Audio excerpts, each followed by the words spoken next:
Record labels were much different back then, especially hip-hop labels like ours. We were selling lots of vinyl, lots of 12 inches, EPs, breakbeat records, making enough money to fund creative projects by putting out records that DJs would buy, literally by the hundreds of thousands. And when I came on in 2000, the industry was drastically changing. This is before iTunes and everything, but people had started getting a hint that bad things were to come for the old model. We never got used to the fat times. We were always lean, running around trying to pick up a few crumbs and make a loaf of bread.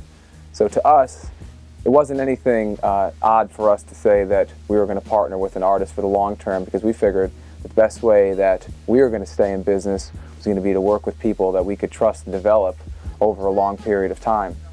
And so nowadays you got people talking about the different income streams that they're going to take from the artists that they're signing, the way that they're going to rope in all of the traditionally uncrossed income streams, including publishing, merchandise sales, touring revenue, and put it all into one pot. Well, we did it slightly differently, and it was organic. We just said to our artists, hey, we're going to work together. We're going to help you in ways that a traditional record company wouldn't. We're going to help manage you, guide your careers, and when it comes down to it, we just want you to give back in kind. So if we're doing a label tour with us for less money than you'd get to go out on your own, because we're going to need to market and promote the tour.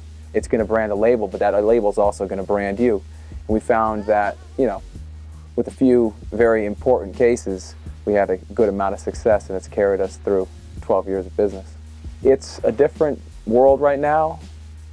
Kids out there can make music, they can get it out the night that they make it, post it on their MySpace page, send a couple bulletins, or worse yet, do a mass email and send a 12 megabyte MP3 to, you know, the 350 people that they have on their mass email list. I'd advise against doing all that. I would say, you know, go back to the woodshed, as they said in the 60s and 70s. Make sure you really got your chops up. Talk to people you respect before you go putting your music out there, because really you only get one chance. We get hundreds of demos every week, hundreds, seriously hundreds, and we don't listen to any of them. The only demos I get that I listen to came from friends. I don't check out people's MySpace pages. I don't follow links till you send it. I just don't want to do it, because there's way too much out there, and it's way too easy for people to make the music. Now, I'm only speaking for myself, but I, like a lot of other people, don't have a lot of time on my hands. And I just representative of one record label. You know, there's thousands of people out there doing just as much work, don't have time to be bothered with somebody who just figured out how to tap out a beat on his MPC and all of a sudden calling himself a producer. It doesn't work like that.